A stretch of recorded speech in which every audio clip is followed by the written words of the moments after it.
Hey YouTube, welcome back to my channel.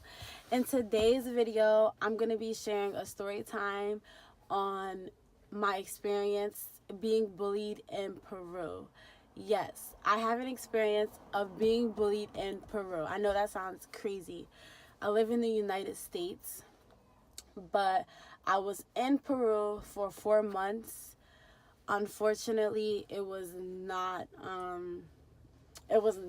like supposed to happen like that, but I'm glad that it happened like that because now I have amazing, beautiful life lessons that I have learned and that I will forever cherish and forever ever just love. And this is like the last bit of the sun is like shining off of that window and it's giving me light. But it's gonna go away soon. So, I was in Peru because me and my ex, we wanted to go visit a place called Machu Picchu. If you never heard about Machu Picchu is it's like a landmark basically that people go to and see a beautiful sight of basically like it's crazy because like it's like people wonder how could those if you Google Machu Picchu you'll see, and the way that the I don't even know what it is like. It's like cement or like bricks or like some big type of stone or something, and the way that they are put together, no man could have possibly did that. Like the way that humans build things, like we build things with like bricks and cement and stuff, but like the way that the Machu Picchu is formed, no human could have done that. So that's why people go there, because it's like it's such a great sight to see. Now we never got a chance to make it there. That's actually somewhere that I do want to go still. Like we went there to go there, but we didn't even go there. Like that's lame. But so that's why we were there. So we got there Lima. Well, we were landing in Lima. So we stayed in Lima for a few days, and then we were like, okay, now let's go to this place called Miraflores. And in Miraflores is so beautiful and so nice. Like and I remember when we were staying in Lima, we were staying right across the street from Plaza Norte. If you're from Peru, then you know all about this. Comment below if you're from Peru and you know what I'm talking about. We stayed, it's Plaza Norte, and then there's a big, giant street, and it's like the busiest road ever. And then across the street, there was a hotel. Over there, they call it hostel or hosteria, I believe. But we stayed at the hostel. And so then after that, a few days, we went to Miraflores. So we were at Miraflores, and long story short, I could do a separate. This is this story time. This story. This is what I'm about to say is a separate story time. So let me know if you want to know, if you would like to know about how I became homeless in Peru. But this story time is about how I was bullied in Peru. But so I'll tell that story another time, how I became homeless in Peru. But long story short, we went to Miraflores, we became homeless, right? And then after that, we were like, okay, oh my God, we got to get jobs. We got to get jobs, and we got to make our money back so that we can go back home and get, make the money for our flights. But we found out that it was never going to happen so easily like that, because $1 is 3 soles. So we were working for about $20 a day. Now, $20 a day trying to get a plane ticket, it ain't gonna happen. Not anywhere time soon. But we were still trying to try and get the money. Like, we didn't know nothing about embassy, nothing like that. So my dude at the time, he got a job. I had to get a job. God blessed me with a job in the district of Ancon. And Ancon is like he had a phone. I ain't have a phone. But he came home. He was like, yeah, there's a job for you. Get dressed. You know, we got to go over there. There's an interview. The lady, you know, da-da-da. So I was like, I bet I'm about to get dressed. And I have no clothes. Like, I had no clothes. Like, you know how girls get ready and they're like, I don't got no clothes. No, sweetheart. I had no clothes. Like, I had one pair of pants and one shirt. That was it. All right, let me just put on the same shit because that's just what I have. Like, I'm sorry, guys, I'm being real. So if you don't like it, then exit out. Okay, I got dressed. I got ready. We go and we take the bus, and we take like there's things like called combi there. I think there's something called like a moto. Yeah, there's something called like a moto there. So we go and we take that. And then we get there. So I believe that the place where I worked, it was called Santa Rosa. I believe that's where it's called. Like, it has like an arch that's like Santa Rosa. And like, it's like a nice community. Like, it's like a nice... Basically, like, if you live over there, you got money. Like, that was like where like the people of Peru had money. That was where they hung out. So I went over there, and well, me and him went over there. Like, there's like a black gate, and we're like trying to call the lady, cause like over there, everything, like, if you have a business, it's in your house. So her restaurant, it was a restaurant, and it was in her house. Thank God she was home. And we sat down, and like once we sat down, like instantly, like I'm somebody that I know vibes. I know vibrations. I know I'm very big on like just like first interactions of like me and a person's first initial interaction. That could tell me a lot about the rest of our relationship. That tells me everything that I need to know. I don't know, I'll just change the names. I'll just say her name was Miss P. So Miss P, like, once I sat down, like, she just gave me like an awkward, like, you know how somebody tries to size you up to see like what you're about? That's like what she did. But it was like, she did it in like a very like intense way. And like, I remember like it was so intense that like I didn't even really want to like look at her. Like, that's how intense it was.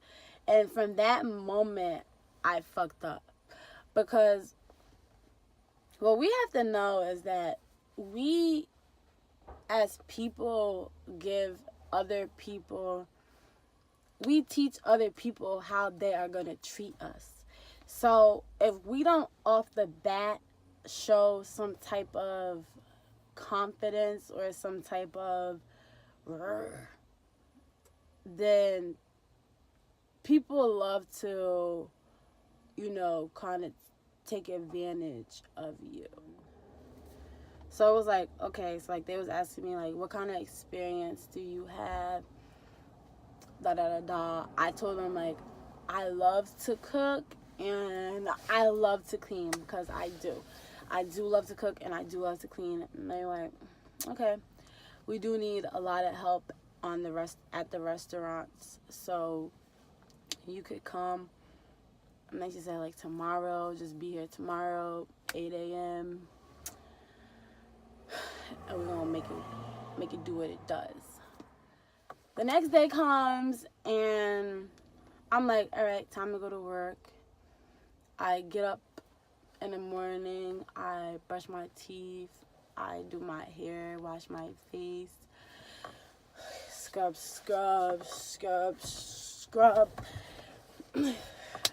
go to work. So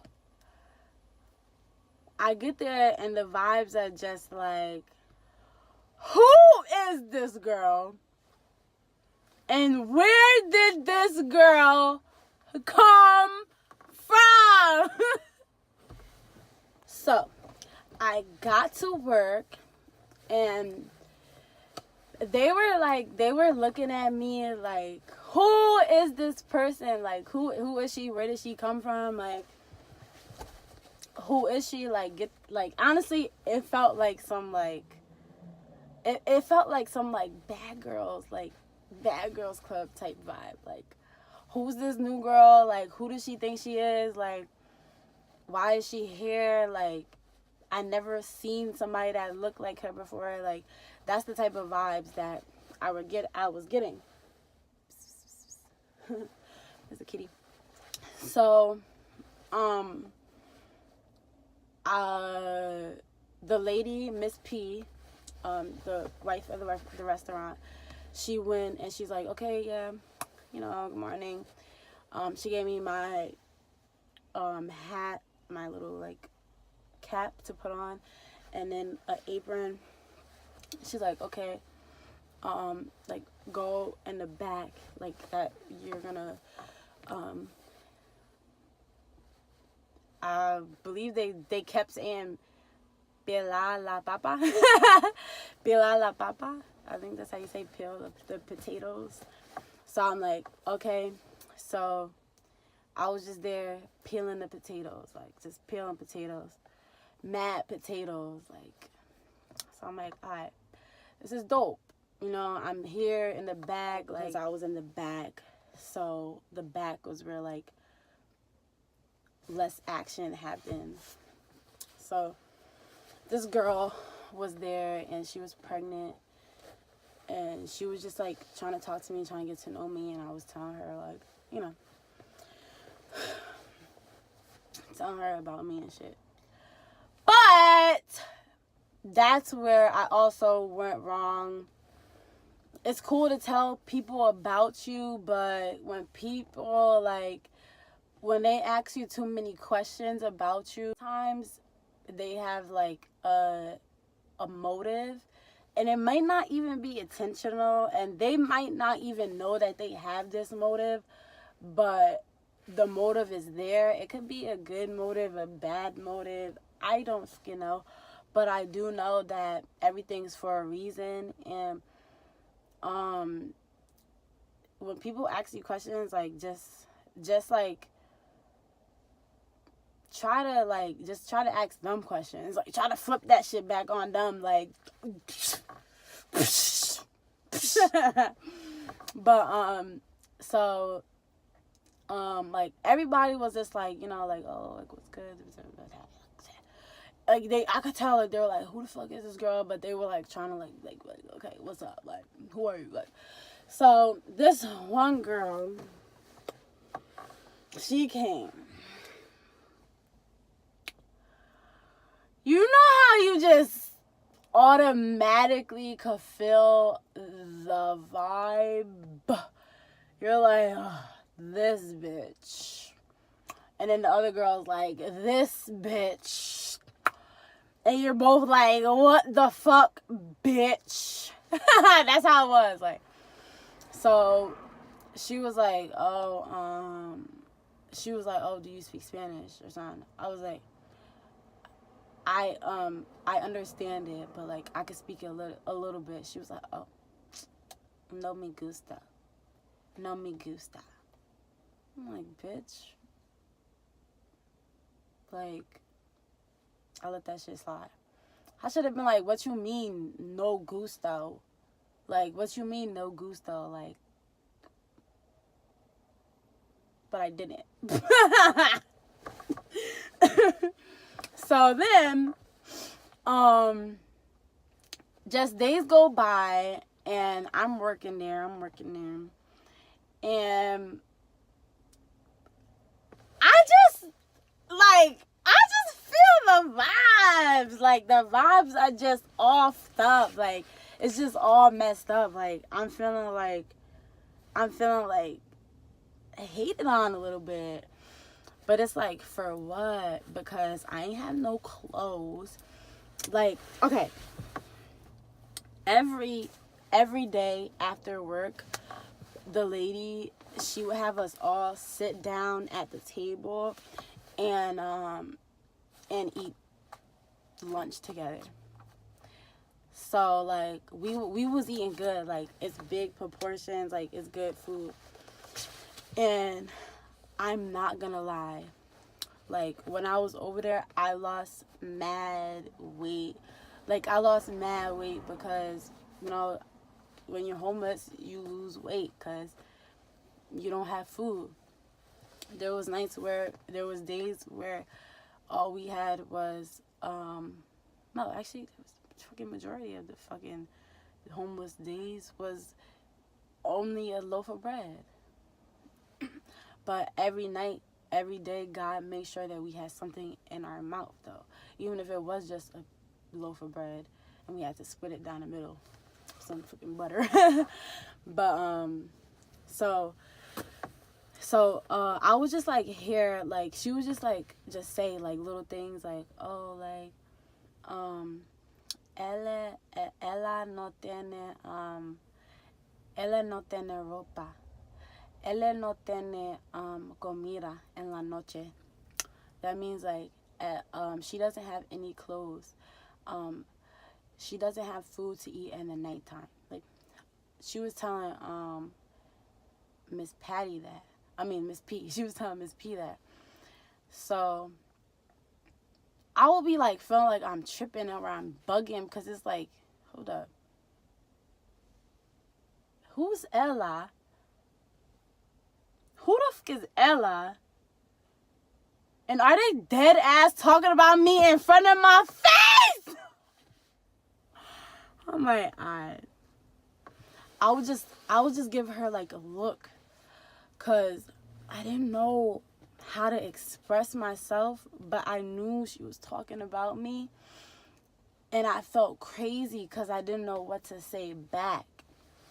So I would go home and I would ask my dude, like, how do you say this? How do you say that? Like, how do I need to know. Like, this girl, like, I would tell him every day, like, this girl at my job, like, she be trying to like comfort me and like I wanna know what to say back, like, you know.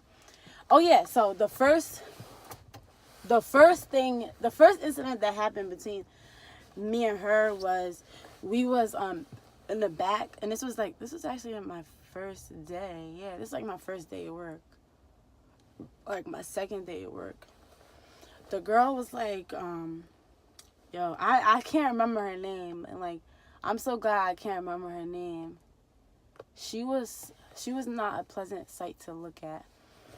But she was like, oh, she said something. I forgot what she said. I forgot what the fuck she said. Like she said something, and then I was like, I told her, I was like, ¿tiene un problema? Like, do you have a problem? She was like, no, like, I don't have a problem. I'm like, okay, like, I really had to, like, ask her, like, do you have a problem? Like, I know how to say that in Spanish, like, ¿tiene un problema? So, that was, like, the first, like, encouragement, and, like, from there on out, like, we would just always, like, give each other, like, a stint face. But she was the type of person that she would, like, she was very, like, deceiving, I would say, because she would try to be nice to me, but I could tell deep down she didn't like me. I could just tell, like, deep down she didn't like me. And then, like, she would, like, I felt like she would try to, like, do things to, like, try to, like, get me, like, get me to not do my job. Like, my job was to cut shit up, peel shit up, clean the dishes. Like, basically, I was like Molly the fucking maid. Molly maid of the restaurant. Oh, yeah, I feel like she would, like, try to, like, do things to, like, get me to, like, not do my job. Like, every morning, like, she would ask me if I wanted food. And every morning, until one morning, I would say no. Like, no. Like, who the fuck are you? Why are you offering me food? Like, but I realized after a while, Miss Patty didn't care. So, I felt like fishy about that. I'm like, why are you trying to offer me food? Like, what are you doing? Like, that in itself was suspect. Like, I don't know. Maybe it's just me that thought that. She would offer me, like, tea, coffee, all that stuff. Like, basically, like, weeks go past, and, like, I'm just hating it. Because I'm like, yo, I hate this job. Like, I'm here. Like, I know that these people are talking about me. They're talking about me, like, right in my face. Like, they think that it's okay or something. Like, they don't think that I'm, like, they don't, like, think that I could turn up or something. Like, a lot of people think that about me, and it's actually really sad, because you should never underestimate somebody. You should never underestimate somebody, because you don't know what they're capable of. People wish that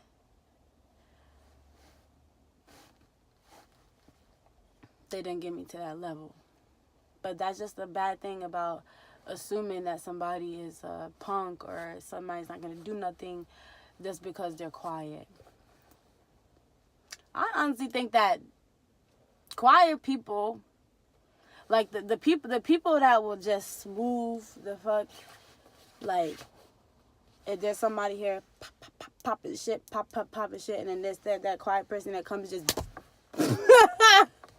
I'm that quiet person that shut your ass up, knock you smooth the fuck out. Like, no talking, no arguing, like, bah! Like,